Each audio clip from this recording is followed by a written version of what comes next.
Amis Colombophile, c'est Joe, j'espère que vous allez bien. Moi, je vais très très très très très bien pour le moment.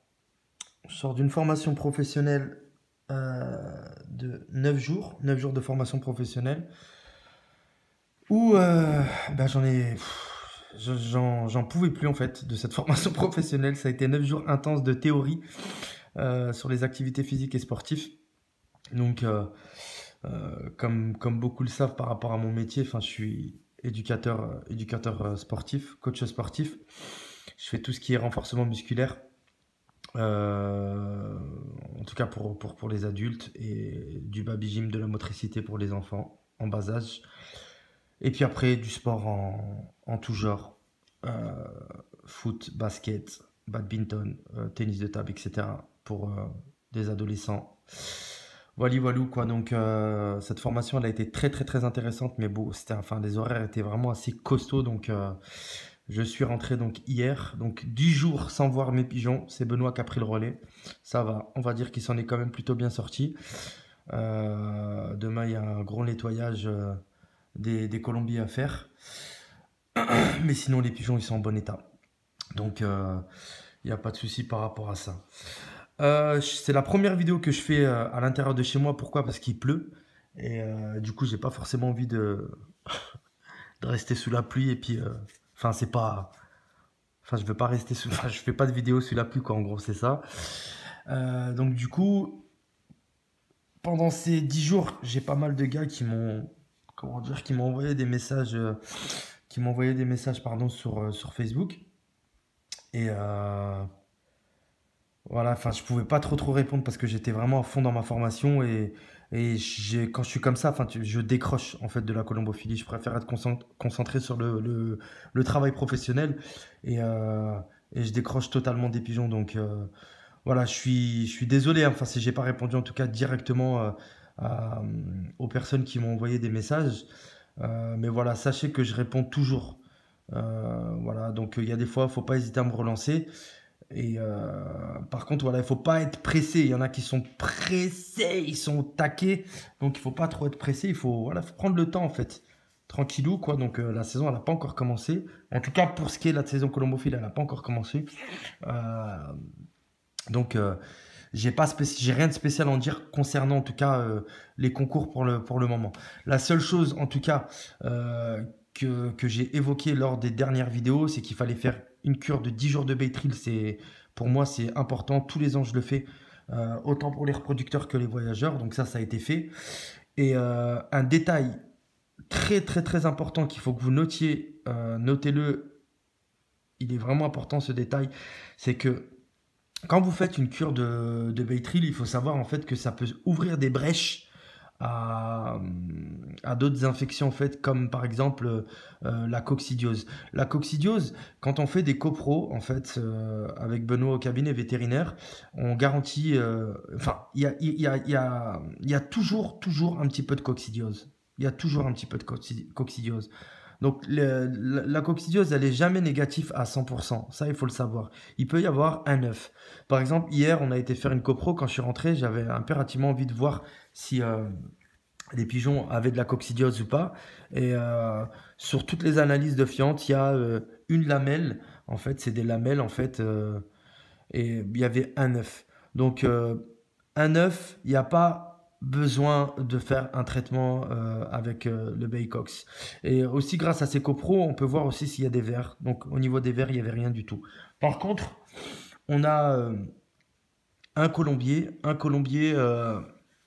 où effectivement il y avait par contre de la coccidiose sur tous les échantillons, autant pour moi. Il y avait voilà. Et Benoît, donc du coup, il avait traité, il a fait un traitement avec 2 jours comment dire, de Baycox. Donc, on a vérifié hier et en tout cas, c'était réglé. Donc voilà, après ce traitement du Baytril, il faut quand même faire une copro parce que justement, ça peut ouvrir des brèches à d'autres maladies en fait. Donc il est important quand même de faire une copro derrière et éventuellement retraiter soit les vers, soit la coccidiose. Maintenant, quand il y a beaucoup de coccidiose, ce que je conseille, et ça c'est vraiment un conseil vraiment que vous devez prendre en considération, il est très très très important ce conseil-là, c'est de pas juste gratter comment dire, vos cases et vos planchers dans vos colombiers. Le, Ce qui va faire en fait que ça va... Un élément qui va vraiment tuer les œufs en fait, de coccidie, il y a aussi de verre et comment dire, euh, ah, les, tout ce qui est les bêtes, les poux de plumes en fait, tout ce qui peut ramener de la gale déplumante et tout ça, les poux rouges, voilà, c'est ça, c'est le mot que je cherchais. Il faut impérativement passer le chalumeau. Le chalumeau, c'est vraiment ce qui va tuer en fait tous les éléments que je viens de vous donner là en fait. Le chalumeau, il va vraiment vraiment vous aider, donc n'hésitez pas à utiliser le chalumeau. Et après avoir brûlé tous les casiers et tout le sol, là, vous désinfectez le colombier avec éventuellement Orniclean. Orniclean, c'est le produit, en tout cas, moi, personnellement, que j'utilise. Voilà. Donc voilà, ça en tout cas, c'est ce qu'il faut faire actuellement. Et actuellement, il y a pas nécessairement besoin de donner un mélange extraordinaire. Moi, ils sont toujours un mélange élevage, comment dire, de ferme avec pratiquement 50% d'orge. Voilà. Et là, j'ai reçu, comme on appelle ça, du Top Fit de chez Ron Freight. Le Top Fit, c'est du vitaminéral. J'ai reçu aussi un produit qui s'appelle Pavifac. Pavifac, c'est de la levure de bière de haute qualité. Et un troisième produit qui s'appelle Booster. Et ce produit-là, il est vraiment... C'est vraiment très très agréable. Dès que j'ai senti l'odeur, ça m'a rappelé à mon enfance. On a l'impression que ça sent le bubblegum, le chewing-gum. Vraiment, l'odeur est très très agréable. Le produit est noir et il permet vraiment de remettre en tout cas les fientes en état. Voilà, s'il y a des mauvaises fientes, tu peux donner du Booster pendant 5 jours. Et pendant les concours, c'est 3 jours, etc. Tout est indiqué. Ces produits-là, je les mélange les trois. Je vide les pots dans un gros seau que je ferme. D'accord? Je mélange Pavifac, Imboster et Top Fit, donc levure de bière, vitaminéral et Imboster. Et je rajoute du gingembre, de la cannelle, du curcuma et il manque un truc, et de l'ail en poudre. Ok? Donc tout ça, tu mélanges ça et 1 à 2 fois par semaine, tu humifies ton mélange avec différentes huiles. Les vidéos sur les huiles, vous regardez sur mon canal YouTube, il y en a un panel, donc il y a plein de vidéos qui vont pouvoir vous aider. Enfin, j'ai déjà donné des conseils, voilà, par rapport aux huiles que moi j'utilise, d'accord. Donc vous humifiez votre grain avec les huiles que moi j'utilise. Vous utilisez, enfin, peu importe, de l'huile d'ail, de chez Natural ou d'autres. Vous faites comme vous voulez en tout cas. Et vous mettez donc 1 cuillère à soupe des différentes poutres que je viens de vous donner par kilo. Et vous allez voir, les pigeons, franchement, les fientes, elles sont vraiment en très bon état. Et aussi, ce que je fais, en tout cas personnellement en ce moment, c'est qu'1 à 2 fois par semaine, ils ont de l'Avidress plus de Runfreight, ce qui permet de garder le pH de l'eau neutre. Il y a de la cannelle, il y a un mélange de plantes et tout ça. Donc c'est vraiment... Et c'est pour que les trichomoniases, la trichomoniase ne se forment pas. En fait, concernant la trichomoniase, en fait, elle n'aime pas le milieu acide. C'est pour ça qu'on utilise du vinaigre de cidre de pomme. C'est pour ça, il y a beaucoup de gens qui savent même pas pourquoi ils mettent du vinaigre de cidre de pomme. Ils entendent souvent. C'est pour ça, il est important quand même d'avoir un apport théorique et d'avoir certaines connaissances pour pas donner des produits comme ça à l'aveuglette. Pourquoi je donne de la levure de bière? Pourquoi je donne du vinaigre de cidre de pomme? Pourquoi je donne ci? Pourquoi je donne ça? Franchement, c'est important de vous renseigner. Et n'hésitez pas, moi, personnellement, je suis quelqu'un de très très curieux et je m'intéresse énormément à ces choses-là. Peut-être que c'est dû à mon métier d'éducateur sportif, parce que je fais des programmes sportifs. Je fais aussi des programmes alimentaires. Donc, je suis un petit peu baigné dans ça. Donc, ça doit être peut-être aussi par rapport à ça que je m'intéresse à toutes ces choses-là. Maintenant, le vinaigre de cidre de pomme, bien évidemment, il est très très intéressant d'en donner. 1 cuillère à soupe par litre d'eau, voire 1 cuillère à café par litre d'eau, c'est très bien aussi. et ce qui va permettre d'aciduler en fait l'eau. Et grâce à ça, les trichomoniases, eh ben, comme elles n'aiment pas l'eau acide, eh ben, elles ne se forment pas dans les abreuvoirs. Et personnellement, le Avidres Plus, il agit de la même façon que le vinaigre de cidre de pomme. Voilà, donc ça c'est ce que je donne. Donc Avidres Plus avec de la Naturaline de chez Natural. Donc à peu près 10 ml par litre d'eau de Naturaline 2 fois par semaine, plus l'Avidres Plus 2 fois par semaine. Et après j'ai comment dire, un produit que j'utilise qui s'appelle Aérosol de chez Brocamp. Et grâce à Aérosol, c'est plus particulièrement des huiles essentielles qui vont agir, en tout cas, qui vont permettre aux pigeons d'avoir les narines blanches, d'avoir des fientes aussi compactes et de garder les pigeons de garder les pigeons vraiment sains avec un système respiratoire au top niveau. Voilà, je pense que j'ai rien oublié, parce que moi de toute façon j'ai rien à cacher, je partage mon savoir, contrairement à certaines personnes de ma région qui peuvent raconter de la merde sur moi, mais de toute façon ils savent très bien, hop, un gros doigt, fuck, ils le savent très bien, ils savent très bien que ces gens-là, ils font pas de vidéos, ils font rien du tout. C'est des curieux. Parce que maintenant, en fait, dans mon YouTube, j'arrive à voir les gens en fonction des départements et en fonction des régions de France. Et il y a beaucoup de gens qui viennent regarder mes vidéos de ma région, de mon groupement personnellement. Tu vois, ils me critiquent derrière mon dos, mais il y a quand même un gros pourcentage de ces cafards qui viennent regarder mes vidéos. Mais c'est bien, instruisez-vous. C'est moi qui vous donne en fait des éléments qui vont vous permettre de progresser. Et par contre, continuez à me critiquer, ça vous fera jamais avancer et vous verrez, hein, vous reculerez tout le temps parce que je suis croyant, hein, moi je suis vraiment quelqu'un de croyant. Bon après ça c'est personnel, moi je crois en Dieu et vraiment les gens qui ont un mauvais fond, qui ont des pensées négatives et qui ont le cœur rempli, tu vois, de haine et de jalousie, eh ben vous allez pas loin, vous irez jamais loin. Donc continuez à vous comporter de la sorte et vous verrez, jamais vous réussirez en colombophilie. Voilà, c'est la seule chose. En tout cas, moi, c'est ma pensée à moi et je le vois tous les ans, c'est comme ça. Bah, vous stagnez, vous évoluez pas. Malgré les conseils, en tout cas, que vous écoutez, vous êtes. Je connais pas, en tout cas, un seul colombophile, en tout cas, moi, personnellement, hein, des gens qui m'entourent, qui jouent pas pour gagner. C'est pas possible. Et moi, ça, je le dis et je le redis, je fais pas de la figuration. Je fais pas de la figuration. Excusez-moi, je vais boire un coup. Je fais pas de la figuration. Moi, je joue pour gagner. Je suis pas là pour faire de la figuration. C'est-à-dire de la figuration, bah, t'enlèves tes pigeons juste pour les voir revenir. Même tu sais même pas s'ils sont malades ou pas, ou malades ou en bonne santé ou pas. Tu en loges aucune condition et tout. Puis toi, quand tu t'arrives et tes athlètes, ils sont prêts, ils sont au taquet. Et tu mets 50 pigeons devant tous les autres là, bah ils pleurent. Parce que eux, ils savent pas mettre en forme leurs pigeons, ils savent pas les conditionner, ils savent pas les entraîner correctement et tout ça. Voilà, c'est des pigeons qui sont dans un colombier, ils ont tel mélange, il y a rien, ils sont même pas traités. Il y en a, ils disent, ça fait 15-20 ans, j'ai jamais traité, je traite plus, voilà, ben chacun son problème. Moi, la colombophilie, comment je l'entends? Je l'entends comme, voilà, je suis un entraîneur d'une équipe de foot qui va jouer une Coupe du Monde. Par exemple, je suis l'entraîneur, je sais pas, je suis l'entraîneur de l'équipe de foot de l'Italie ou de la France ou du Brésil et tout ça. Une équipe qui me plaît. Bref, je suis pas très foot, mais on va dire que je suis l'entraîneur de l'équipe de France.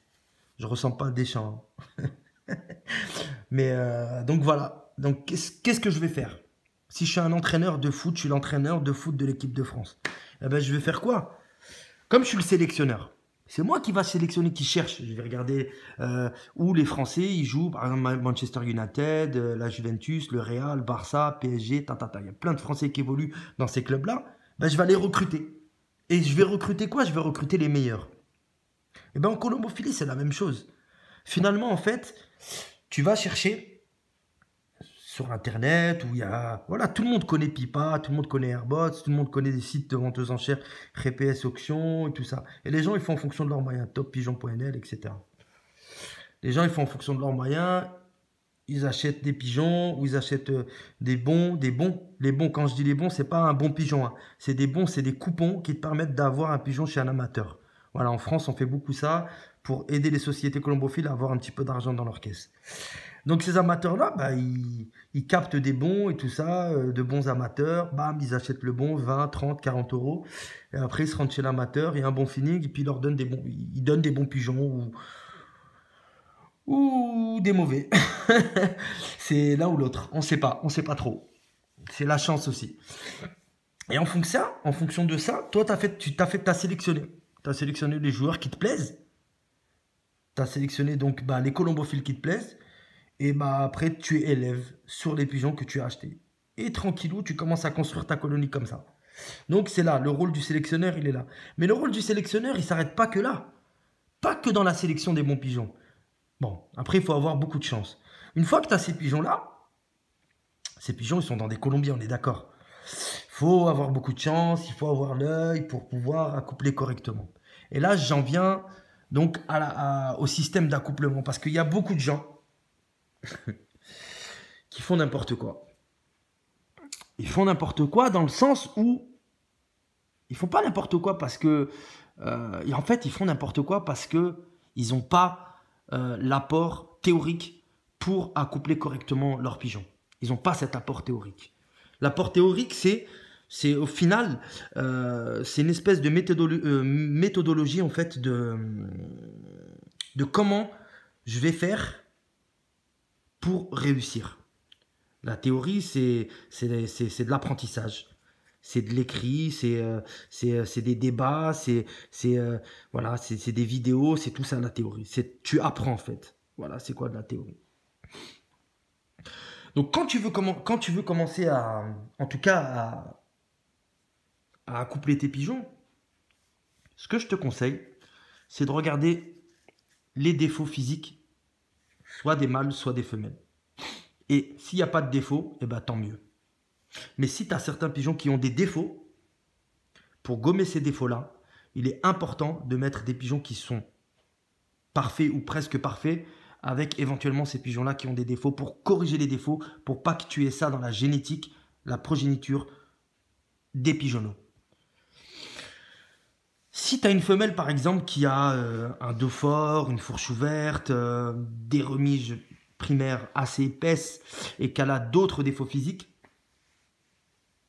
il faut que tu trouves un mâle qui soit vraiment, vraiment, vraiment beaucoup mieux, en tout cas que la femelle physiquement parlant, pour pouvoir justement gommer ses défauts. Donc ça, c'est la partie en fait génétique. Et après, bien évidemment, tu accouples les pigeons comme bon te semble. Moi, j'ai pas spécialement envie de faire du 100% Gabi van den Abel, ou 100% Koopman, ou 100% Venstra, ou 100% Jan Oijmans. Je suis pas partisan je fonctionne pas comme ça en fait. Je fonctionne de la façon telle que je l'ai énoncé juste avant. Tu peux avoir deux pigeons de Peter Venstra et ces deux pigeons-là, ils vont avoir des défauts. Donc, qu'est-ce que je fais? Je les mets ensemble? Bah non.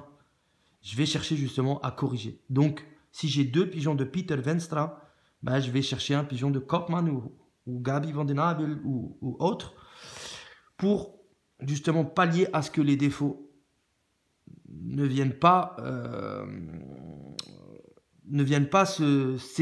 s'injecter en tout cas dans la progéniture et dans les jeunes. Grosso modo, c'est ça. Ensuite, il y a toute la partie en fait préparation. Quand tu veux mettre des pigeons en accouplement, il est important de faire ces 10 jours de Baytril. Je traite 10 jours de Baytril, je vaccine contre la paramyxovirose, d'accord? Et 15 jours, voire 3 semaines après, je vaccine contre la paratyphose. Il y a un vaccin qui est très très efficace qui s'appelle Zosalté. Tu peux utiliser ce vaccin-là.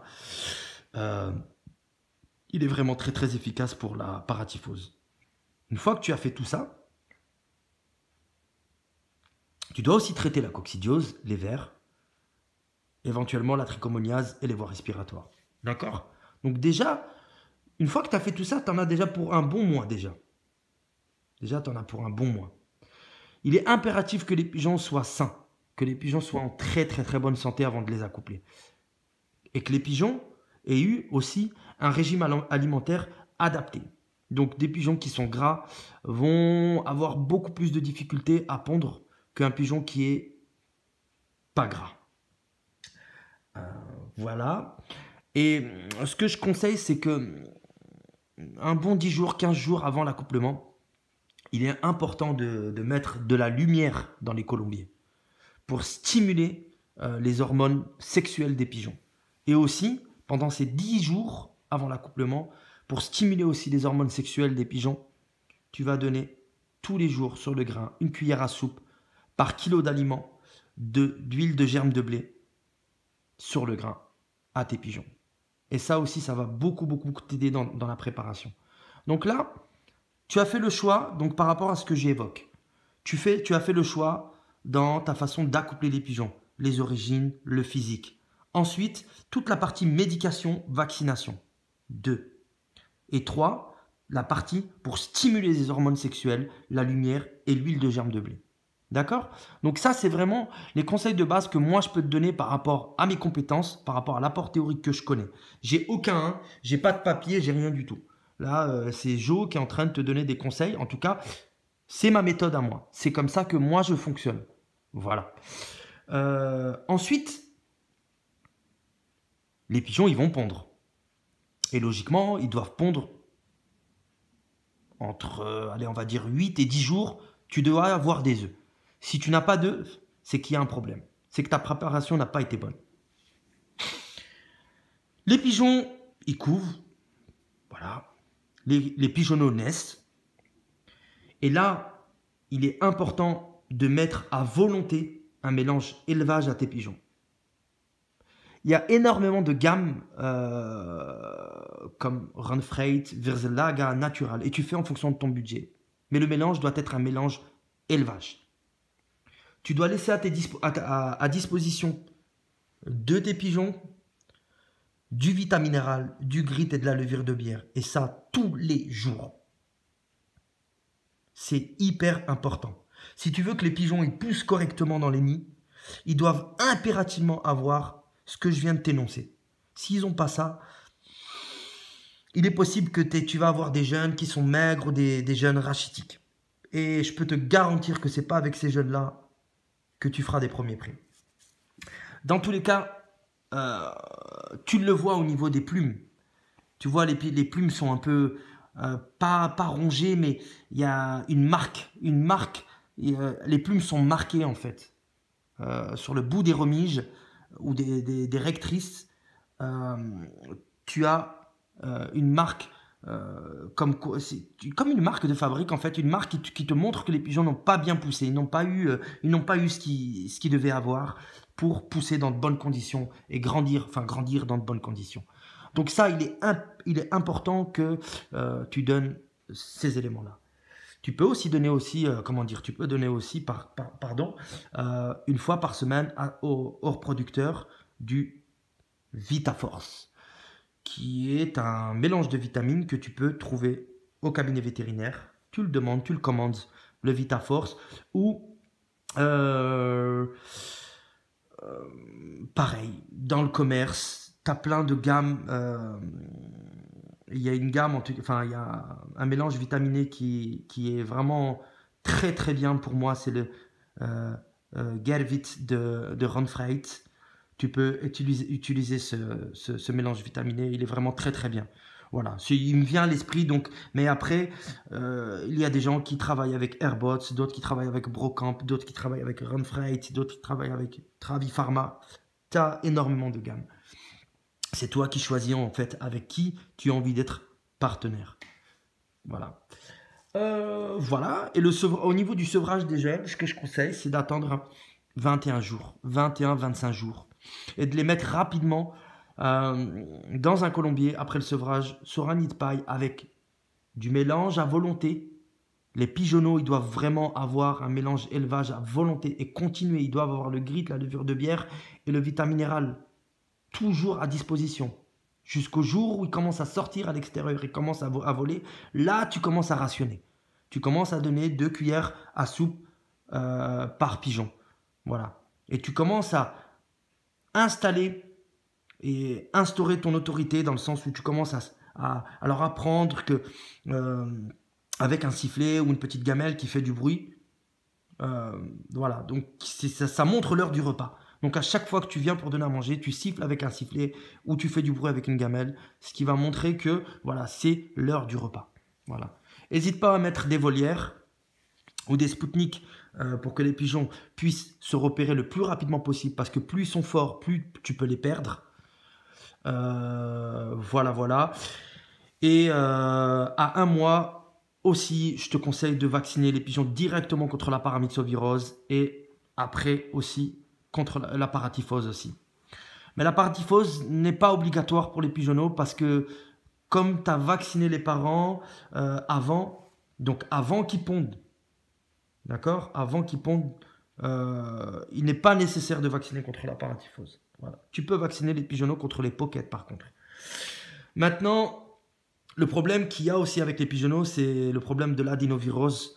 Et ça, l'adénovirose, malheureusement, c'est tous les ans, presque dans tous les colombiers, on a des problèmes d'adénovirose. C'est lié au stress. Les fientes deviennent liquides, aqueuses, les pigeons maigrissent et il peut aussi avoir, comment dire,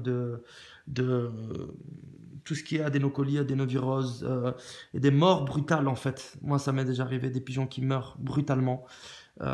Donc ça, l'acidité l'eau acidulée comme Avideres plus est très importante aussi. Vraiment, c'est pas mal, en tout cas pour éloigner la salmonelle, l'adéno du pigeonneau. Il y a d'autres choses qui peuvent aussi aider au niveau de l'adénovirose, mais ça je reviendrai dessus sur une autre vidéo parce que là ça fait 26 minutes. Voilà, donc grosso modo ça c'est les conseils de base que je donne. J'ai fait spécialement cette vidéo en tout cas pour un ami colombophile qui se reconnaîtra, c'est lui qui m'a demandé en tout cas, et des fois par écrit, j'aime pas trop écrire, donc enfin j'écris, hein, je réponds, mais je préfère en tout cas le vocal. Et n'hésitez pas en tout cas à prendre un cahier et noter à chaque fois s'il vous plaît les conseils que je vous donne pour pas que vous me redemandiez à chaque fois la même chose, parce que des fois il y a certaines personnes qui me redemandent souvent la même chose alors que je l'ai déjà dit dans certaines vidéos. J'espère en tout cas que cette vidéo va vous apporter quelque chose de positif dans votre colonie. Bien évidemment ces vidéos elles sont gratuites et je suis vraiment très content de pouvoir partager mon savoir. Voilà, je sais qu'il y a certaines personnes qui me jalousent et puis qui rigolent, mais continuez à faire vos clowns derrière vos ordinateurs. Moi je demande que ça, vous écoutez en tout cas à travers des vidéos. Pour le moment je ne vous entends pas, j'entends pas ce que vous dites dans les vidéos, et puis quand je vois vos résultats je rigole, donc continuez en tout cas à faire vos clowns derrière vos écrans d'ordinateur et vos écrans de téléphone portable. Voilou, et comme on dit, la bave du crapaud n'atteint pas la blanche colombe. Amis colombophiles, je vous souhaite en tout cas une agréable journée. J'espère en tout cas que la météo va s'améliorer en tout cas cette semaine.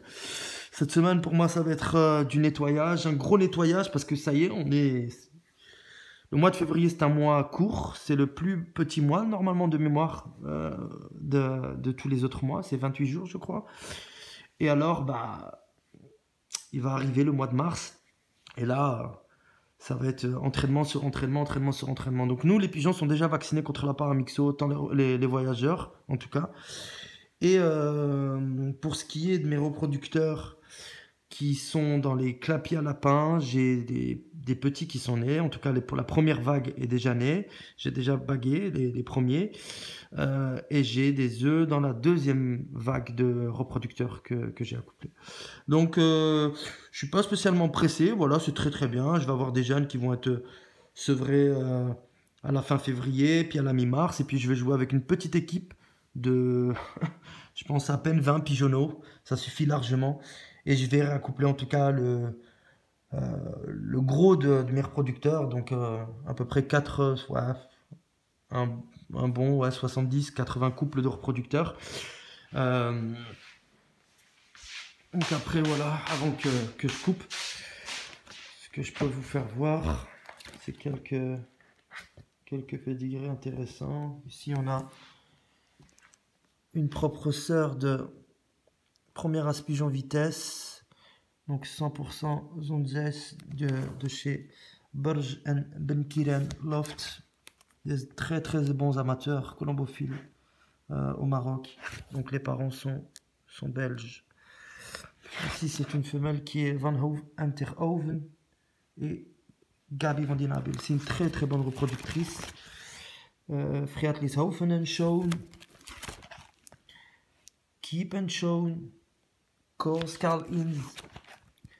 Combinatie Atema. Ça, c'est un extra reproducteur. Le père de ce pigeon-là est le fameux héros. Tu vois, 5e de 15 422, 7e de 2900. Et les enfants, hein, que ce pigeon-là, le Skyfall, le 351, les enfants, ils sont aussi bons que le grand-père, que le héros. Donc après, je ne vais pas épiloguer hein, sur tous les pédigrés parce que il y en a 40 000. Marc Paulin, Peter van der Merwe, Vandenberg, Peter van der Merwe. Wim en Kobe van der Oak, Peter van der Merwe, Arkeline. Cette femelle-là, Cléo, elle a gagné le 16e de 2127, le 20e de 798, le 21e de 3532 en pigeon de 1 an. Et le Cléo, c'est un petit-fils donc du Harry, avec la lignée du Shea et de Joke de Jan Kamen. Donc cette femelle, elle est accouplée avec un petit-fils du Harry, pratiquement 100% humans, le mâle qui est avec cette femelle-là. Je pense avoir de très très bons jeunes. J'espère en tout cas. Là, encore une fois, Minder out. This is the father of. Le père de premier de 3314, quatrième de 1542, huitième de 3400, etc. Donc cette femelle qui a la reproduction chez moi est une propre sœur de premier de 3314, cinquième de 14392, huitième de 3400 et 14e de 15858, etc. Donc vraiment extraordinaire. Vandenberg aussi, donc c'est Jan Overkerk, Kees Pouchois, tous ces reproducteurs là de 2014, ils m'ont donné du bon. Rien van Housenzone, de Brouw van de Ari, Jonge Bliksen en Dirkje, Ariet, Oymans, de Gabi van den Abel, Proos Roosens, Hendrix, Prince Harry, Dolce Vita. Deuxième Sister, deuxième As Pigeon. De Shea van Eierkamp, Sister Favorite van Vandenberg. Minder Out. Allemaal de Van Haukel. Ça c'est de Blauwbart. C'est le père de Arietti et Saori. Danny van Dijk. Van de Bazooka en de Cannibal Junior. De Dirk van Dijk.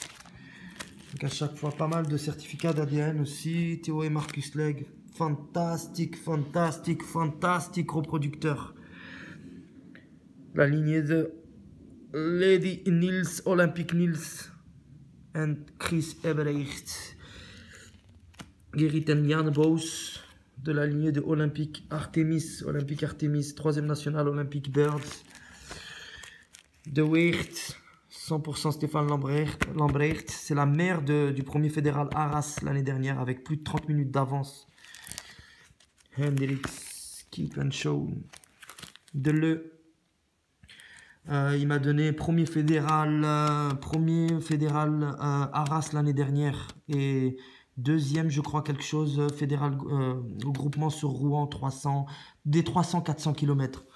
Donc c'est Porsche. Le combe de l'œil, il est pratiquement de. Attends, c'est Will et Falco Heben. Ça, c'est une très bonne reproductrice. Harry Dijkstra. Theo et Marcus Lake. Airbots, Willem de Bruin. Etc. C'est Annie Elgrauw. Van Verkerk. Fantastique pigeon. Ebrecht. De Schele, frère Schele. Marc Paulin. Hendricks,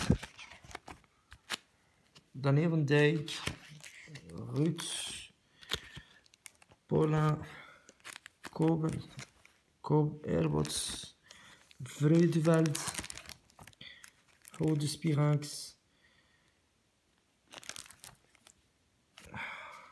Verkerk, Pieter, Van de Merwe, etc., etc. Bon, voilà, combinat Pieter Soebauer, Pieter Jansen, combinatie van Rooij, Daniel Graaf, Herbots, Spiranx, om de Pieter en Olivia, Special Hill, Jan Polder, et oui, Léo van Rijs. Voilà, ce mâle, il m'a donné des bons. Putain, il m'a donné, c'est le père de mon 425, extra reproducteur. Kees van Gelder, 100% Verkerk. Luc, Hild en Sioen, 100% De Bruyne. Karl Inswenger, Gert Wieser. Verschoot, Joël. Marcus Lee, Paula, Lien, Chris Ebrecht, etc. Voilà. Des pédigrés, il y en a plein, de classeurs plein. Amis colombophiles, bon, je vous souhaite une bonne fin de journée. Et puis, n'hésitez pas en tout cas si vous avez des choses à me demander concernant la colombophilie ou autre. Je réponds toujours. Voilà. Mais quand je réponds pas, n'hésitez pas à me relancer. Mais voilà, si je suis pas disponible, il va falloir que vous patientez. Allez, sur ce, je vous dis à bientôt. C'était Joe. Tchuss.